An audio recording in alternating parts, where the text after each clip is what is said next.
જય સ્વામિનારાયણ. સહજાનંદ વિદ્યાલયના video lecture શિક્ષણમાં આપ સર્વ વિદ્યાર્થી મિત્રોનું હાર્દિક સ્વાગત છે. ધોરણ 11 રસાયણ વિજ્ઞાન પ્રકરણ 4 રાસાયણિક બંધન અને આણ્વીય રચના. આજના લેક્ચરમાં આપણે જોઈશું અષ્ટકનો નિયમ અને સહસંયોજક બંધ કેવી રીતે રચાય છે તે. કોસેલ અને લુઈસે 1916માં પરમાણુ વચ્ચે રાસાયણિક સંયોગીકરણનો સિદ્ધાંત વિકસાવ્યો, જે ઇલેક્ટ્રોન રચના પર આધારિત હતો. માટે આ સિદ્ધાંતને રાસાયણિક બંધનનો ઇલેક્ટ્રોનીયવાદ એમ ઓળખવામાં આવે છે. આ વાદ ઇલેક્ટ્રોન રચના પર આધારિત હતો અને ઉમદા વાયુની ઇલેક્ટ્રોન રચના એ ખૂબ સ્થાયી હોય છે અને એટલે અન્ય તત્વો ઉમદા વાયુ જેવી ઇલેક્ટ્રોન રચના પ્રાપ્ત કરવાની વૃત્તિ ધરાવે છે. એ સિદ્ધાંત પર આ રાસાયણિક બંધનનો ઇલેક્ટ્રોનીયવાદ રહેલો છે. અષ્ટકનો નિયમ આમ બોલું છું, એકવાર બરોબર ધ્યાનથી સાંભળી લો અને પછી તમારે મારી સાથે જોડે જોડે બોલવાનું છે. પરમાણુઓ સંયોગીકરણ પામે ત્યારે એક પરમાણુમાંથી બીજા પરમાણુમાં ઇલેક્ટ્રોનના સ્થાનાંતરણ દ્વારા અથવા બે પરમાણુ વચ્ચે ઇલેક્ટ્રોનની ભાગીદારી દ્વારા તેઓ સંયોજકતા કોષમાં ઇલેક્ટ્રોન અષ્ટક પૂર્ણ કરે છે, એટલે કે ઉમદા વાયુ જેવી ઇલેક્ટ્રોન રચના પ્રાપ્ત કરે છે. અહીંયા જો તત્વ હિલિયમ પરમાણુની આજુબાજુનું હોય તો એ ઇલેક્ટ્રોનની આપલે દ્વારા કે ઇલેક્ટ્રોનની ભાગીદારી દ્વારા દ્વિતીયક રચના પૂર્ણ કરે છે એમ કહેવાય. કારણ કે હિલિયમની બાહ્યતમ કક્ષામાં 2 ઇલેક્ટ્રોન હોય છે, અન્ય ઉમદા વાયુ છે એની બાહ્યતમ કક્ષામાં 8 ઇલેક્ટ્રોન હોય છે, એટલે અષ્ટકનો નિયમ કહેવાય. ફરીથી તમે જોઈ લો, હવે મારી સાથે સાથે બોલો જોઈએ. પરમાણુઓ રાસાયણિક સંયોગીકરણ પામે ત્યારે એક પરમાણુમાંથી બીજા પરમાણુમાં સંયોજકતા ઇલેક્ટ્રોનના સ્થાનાંતરણ દ્વારા અથવા બે પરમાણુ વચ્ચે ઇલેક્ટ્રોનની ભાગીદારી દ્વારા તેઓ તેમના સંયોજકતા કોષમાં ઇલેક્ટ્રોન અષ્ટક પૂર્ણ કરે છે. આ જે વિધાન છે એને અષ્ટકનો નિયમ કહે છે. ફરીથી તમે જોઈ લો, યાદ રહી ગયું હોય તો. આના અષ્ટકનો નિયમ યાદ રાખવો ખૂબ જ જરૂરી છે. પરમાણુઓ સંયોગીકરણ પામે ત્યારે પહેલું, એક પરમાણુમાંથી બીજા પરમાણુમાં ઇલેક્ટ્રોનના સ્થાનાંતરણ દ્વારા અથવા બીજું, બે પરમાણુ વચ્ચે ઇલેક્ટ્રોનની ભાગીદારી દ્વારા તેઓ સંયોજકતા કોષમાં ઇલેક્ટ્રોન અષ્ટક પૂર્ણ કરે છે. એમાં અપવાદ છે, યાદ રાખજો. જો હિલિયમની આજુબાજુના તત્વો હોય તો એ હિલિયમ ઉમદા વાયુ જેવી એટલે કે દ્વિતીયક ઇલેક્ટ્રોન રચના પ્રાપ્ત કરે છે. આમ તમારા અષ્ટકનો નિયમ બરોબર યાદ રાખી 2, 3, 4, 5 વાર લખી નાખવાનો.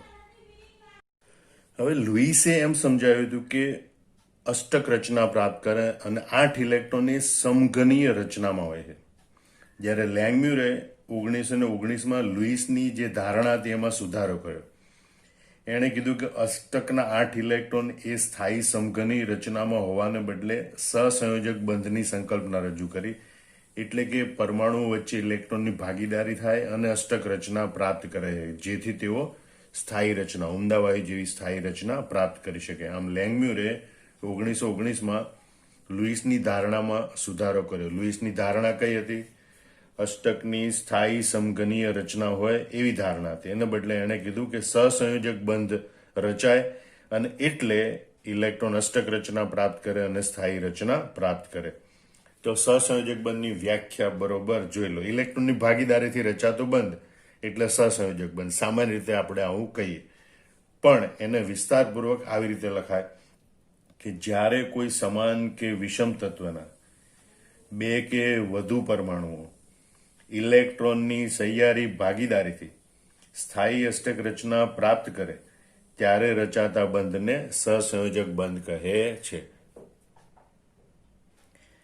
આ નિયમ યાદ રાખી લીધો, જોઈ લો બરોબર.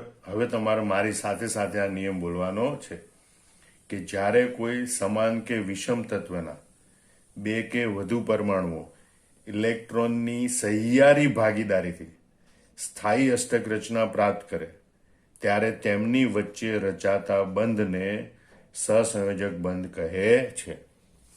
હવે ફરીથી બોલો જોઈએ. આ સહસંયોજક બંધની વ્યાખ્યા પણ મોઢે કરી 2, 3 વાર લખી નાખવાની. જ્યારે કોઈ સમાન કે વિષમ તત્વના એટલે 2 સરખા પરમાણુ હોય, ક્લોરીનના કે પાણીમાં હાઇડ્રોજન અને ઓક્સિજનના જુદા જુદા વિષમ પરમાણુ હોય, જ્યારે કોઈ સમાન કે વિષમ તત્વના 2 કે વધુ પરમાણુઓ ઇલેક્ટ્રોનની સહિયારી ભાગીદારીથી ઇલેક્ટ્રોનની ભાગીદારીથી એને બદલે અહીં શબ્દ વધુ સ્પષ્ટ કરવા માટે લખ્યો છે ઇલેક્ટ્રોનની સહિયારી ભાગીદારીથી સ્થાયી અષ્ટક રચના પ્રાપ્ત કરે ત્યારે રચાતા બંધને સહસંયોજક બંધ કહે છે. હજી એકવાર બોલી જાવ જોઈએ. જ્યારે કોઈ સમાન કે વિષમ તત્વના બે કે વધુ પરમાણુઓ ઇલેક્ટ્રોનની સહિયારી ભાગીદારીથી સ્થાયી અષ્ટક રચના પ્રાપ્ત કરે ત્યારે રચાતા બંધને સહસંયોજક બંધ કહે છે. હવે આપણે જોઈએ ભાઈ સહસંયોજક બંધ રચવા માટે કઈ કઈ બાબતો હોવી જરૂરી છે પરમાણુઓ પાસે. તો દરેક સહસંયોજક બંધ છે પરમાણુ વચ્ચે ઇલેક્ટ્રોનની ભાગીદારીથી રચાય છે. મતલબ કે બંને પરમાણુઓ અમુક ઇલેક્ટ્રોન છે વચ્ચે ભાગીદારીમાં મૂકે છે. મતલબ કે અહીંયા ઇલેક્ટ્રોનની આપલે નથી થતી. એટલે સહસંયોજક બંધ માટેની પહેલી શરત છે ઇલેક્ટ્રોનની ભાગીદારી. દરેક બંધ પરમાણુ વચ્ચે ઇલેક્ટ્રોનની ભાગીદારીથી રચાય છે. બીજી શરત છે જો સંયોજાતો દરેક પરમાણુ ઓછામાં ઓછો એક ઇલેક્ટ્રોન તો ભાગીદારી માટે આપે જ છે. એવું નથી કે એક પરમાણુ બંને ઇલેક્ટ્રોન આપે ને એક પરમાણુ એક પણ ઇલેક્ટ્રોન ન આપે. અહીંયા સંયોજાતો દરેક પરમાણુ ઓછામાં ઓછો એક ઇલેક્ટ્રોન ભાગીદારી માટે તો આપે છે. આ બીજી શરત, તો જ સહસંયોજક બંધ રચાય. અને ઇલેક્ટ્રોનની સહિયારી ભાગીદારીના પરિણામ સ્વરૂપે સંયોજાતા પરમાણુએ બાહ્યતમ કોષમાં ઉમદા વાયુ જેવી રચના પ્રાપ્ત કરે છે. ભાગીદારી થયા પછી ઇલેક્ટ્રોન સહિયારી ભાગીદારીમાં રહે એના કારણે સંયોજાતા બધા પરમાણુઓ ઉમદા વાયુ જેવી ઇલેક્ટ્રોન રચના પ્રાપ્ત કરે. ત્રણેય શરતો જોઈ લો, પછી એ ત્રણેય શરતો મારી સાથે સાથે બોલવાની છે. પહેલી શરતથી સહસંયોજક બંધ શેના કારણે રચાય? તો બે પરમાણુ વચ્ચે ઇલેક્ટ્રોનની ભાગીદારીથી થાય. એટલે કે દરેક બંધ પરમાણુ વચ્ચે ઇલેક્ટ્રોનની ભાગીદારીથી થાય છે. બીજી શરત કઈ હતી કે દરેક પરમાણુ ઓછામાં ઓછો એક ઇલેક્ટ્રોન ભાગીદારી યુગ્મમાં આપે. હા, એક કરતા વધારે ઇલેક્ટ્રોન ભાગીદારીમાં આપી શકે, પણ ઓછામાં ઓછો એક ઇલેક્ટ્રોન એ ભાગીદારીમાં આપે. બીજું, ભાગીદારી થયા પછી શું? તો ઇલેક્ટ્રોનની સહિયારી ભાગીદારીના પરિણામ સ્વરૂપે સંયોજાતા બધા પરમાણુઓ બાહ્યતમ કોષમાં ઉમદા વાયુ જેવી સ્થાયી ઇલેક્ટ્રોન રચના પ્રાપ્ત કરે છે. ફરીથી તમે જોઈ લો, આ નિયમો પણ તમારે યાદ કરીને 2-3 વાર મોઢે લખી નાખવાના છે. દરેક બંધ પરમાણુ વચ્ચે ઇલેક્ટ્રોનની ભાગીદારીના કારણે રચાય છે. સંયોજાતો દરેક પરમાણુ ઓછામાં ઓછો એક ઇલેક્ટ્રોન ભાગીદારી માટે આપે છે. ઇલેક્ટ્રોનની સહિયારી ભાગીદારીના પરિણામ સ્વરૂપે સંયોજાતા પરમાણુ એ બાહ્યતમ કોષમાં ઉમદા વાયુ જેવી ઇલેક્ટ્રોન રચના પ્રાપ્ત કરે છે. હવે આપણે જોઈએ કે સહસંયોજક બંધ છે 3 પ્રકારના હોય. સહસંયોજક એકબંધ, દ્વિબંધ અને સહસંયોજક ત્રિબંધ. આપણે જો એક સહસંયોજક એકબંધ કેવી રીતે રચાય એના માટે ક્લોરીનનું ઉદાહરણ લઈએ. તો સૌ પ્રથમ કે ભાઈ ક્લોરીનનો પરમાણુ ક્રમાંક એ 17 માટે એની ઇલેક્ટ્રોન રચના કેટલી થાય બોલો જોઈએ. પરમાણુ ક્રમાંક 17 માટે ઇલેક્ટ્રોન રચના 2, 8, 7 અથવા આધુનિક પદ્ધતિ પ્રમાણે નિયોન કમ્પ્લીટ 3s2 3p5. 12મી કક્ષામાં ટોટલ 5 ને 2 7 ઇલેક્ટ્રોન હોય. અથવા આપણે આ જાણીએ છીએ પ્રમાણે એની ઇલેક્ટ્રોન રચના 2, 8, 7. તો બાહ્યતમ કક્ષામાં કેટલા ઇલેક્ટ્રોન? 7 ઇલેક્ટ્રોન. માટે અષ્ટક પૂર્ણ કરવા માટે એને 1 ઇલેક્ટ્રોનની જરૂર છે. 7 ઇલેક્ટ્રોન ગુમાવવા એના કરતાં 1 ઇલેક્ટ્રોન મેળવવો એ ક્લોરીન માટે સરળ છે. માટે ક્લોરીન 1 ઇલેક્ટ્રોનની જરૂર છે અષ્ટક પૂર્ણ કરવા માટે. એટલે ક્લોરીનના જ્યારે 2 પરમાણુ નજીક આવે તો લુઈ સંજ્ઞા પ્રમાણે સંયોજકતા કક્ષાના ઇલેક્ટ્રોન છે એટલા ટપકા એની આજુબાજુ દર્શાવાય. બાહ્યતમ કક્ષામાં 7 ઇલેક્ટ્રોન છે એટલે ક્લોરીન સંજ્ઞા દર્શાવે એની આજુબાજુ 7 ટપકા કરવાના. હવે આવા 2 ક્લોરીન પરમાણુ એકબીજાની નજીક આવે ત્યારે તેઓ એક ઇલેક્ટ્રોન ભાગીદારીમાં મૂકે અને બાકીના ઇલેક્ટ્રોન ભાગીદારીમાં હોતા નથી.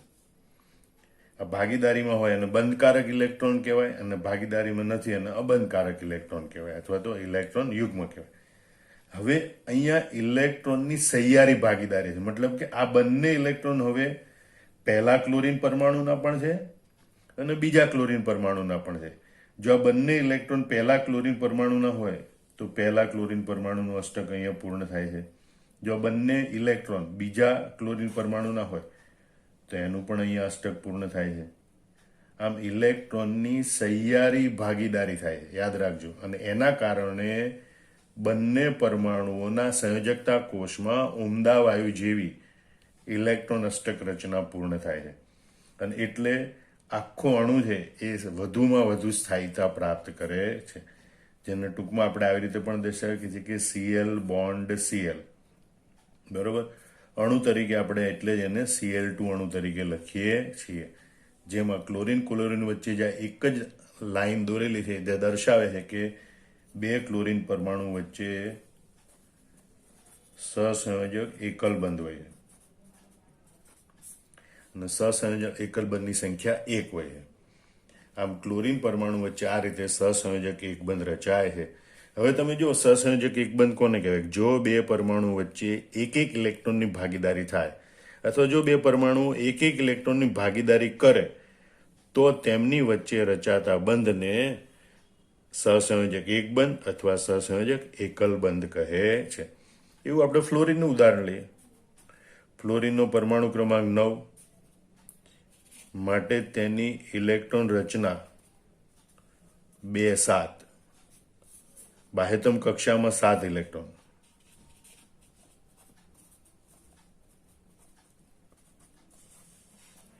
અષ્ટક પૂર્ણ કરવા માટે 1 ઇલેક્ટ્રોનની જરૂર. અષ્ટક માટે અને 1 ઇલેક્ટ્રોનની જરૂર. હવે જો એનો બંધ આપણે આકૃતિ દોરીને સમજાવવો હોય તો લુઈ સંજ્ઞા પ્રમાણે ફ્લોરીન સંજ્ઞાની આસપાસ 7 ટપકા દોરવા પડે, જે એના 7 ઇલેક્ટ્રોન નિર્દેશિત કરે છે. બીજો ફ્લોરીન પરમાણુ, એના 7 ઇલેક્ટ્રોન. બંને ફ્લોરીન પરમાણુ જોડાય ત્યારે આ એક એક ઇલેક્ટ્રોનની ભાગીદારી કરે.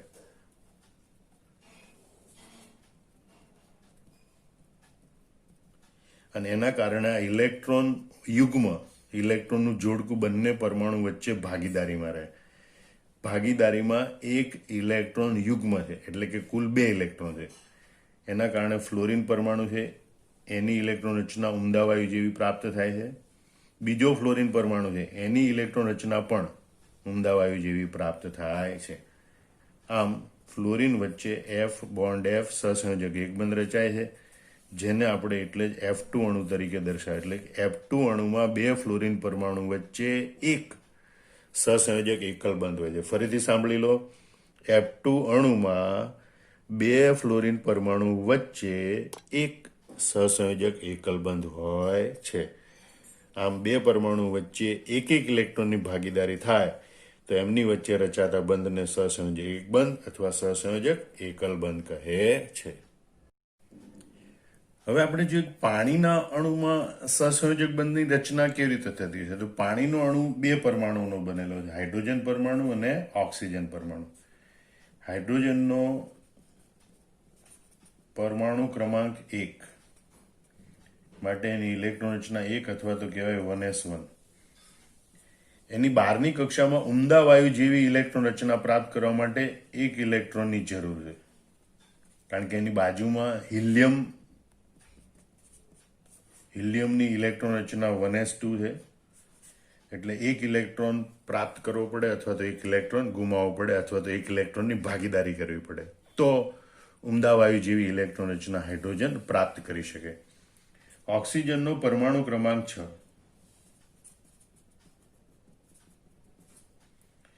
માટે એની ઇલેક્ટ્રોન રચના ઓક્સિજનનો પરમાણુ ક્રમાંક 8,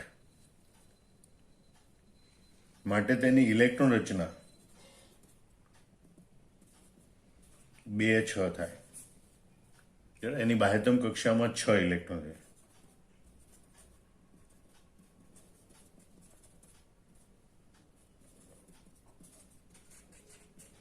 અષ્ટક માટે 2 ઇલેક્ટ્રોનની જરૂર છે. હવે અહીંયા તમે જુઓ વિષમતા કે ઓક્સિજન પરમાણુને 2 ઇલેક્ટ્રોનની જરૂર છે, હાઇડ્રોજન પરમાણુને 1 ઇલેક્ટ્રોનની જરૂર છે. એટલે ઓક્સિજનનો એક પરમાણુ હાઇડ્રોજનના 2 પરમાણુને એક એક ઇલેક્ટ્રોન આપી અને ભાગીદારી કરે. ઓક્સિજનને 2 ઇલેક્ટ્રોનની જરૂર છે, એટલે આપણે એના ઇલેક્ટ્રોનને એની બાહ્યતમ કક્ષામાં 6 ઇલેક્ટ્રોન હોય એટલે ઓક્સિજનની સંજ્ઞા દર્શાવી આજુબાજુ 6 ઇલેક્ટ્રોન દર્શાવવાના. પણ 2 ઇલેક્ટ્રોન છૂટા દર્શાવવાના એટલા માટે કે એ 2 ઇલેક્ટ્રોન એક એક હાઇડ્રોજનને આપવા માટે છે.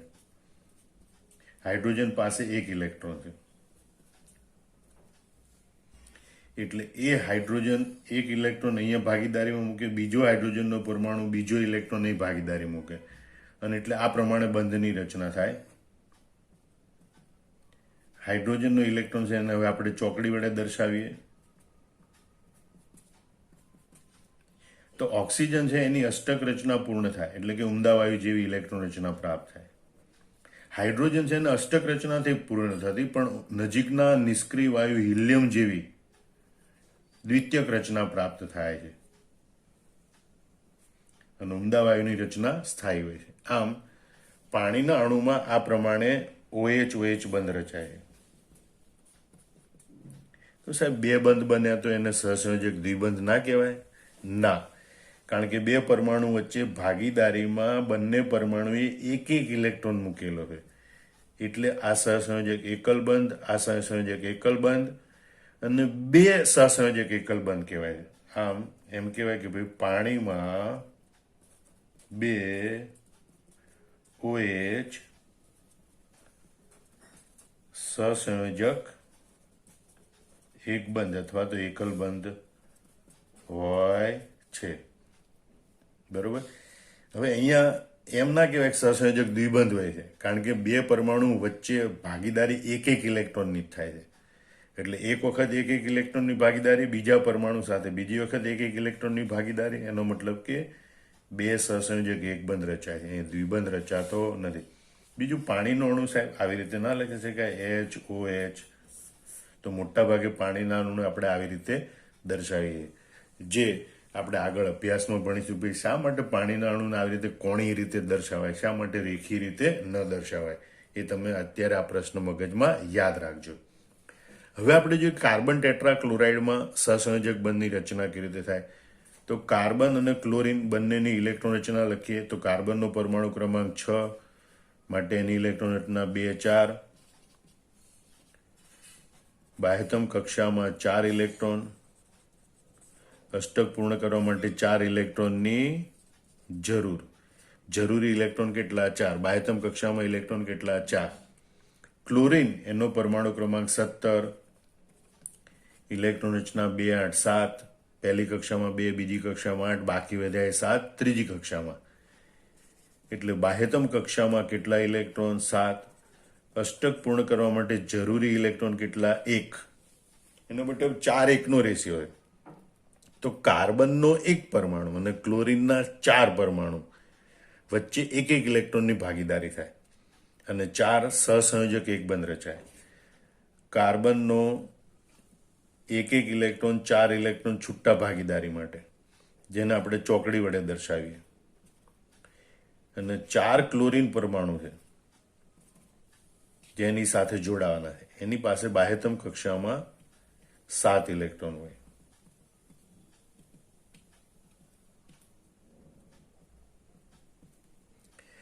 હવે આ 4 ક્લોરીન પરમાણુ એક એક ઇલેક્ટ્રોનની ભાગીદારી માટે આપે. આમ કાર્બન પરમાણુ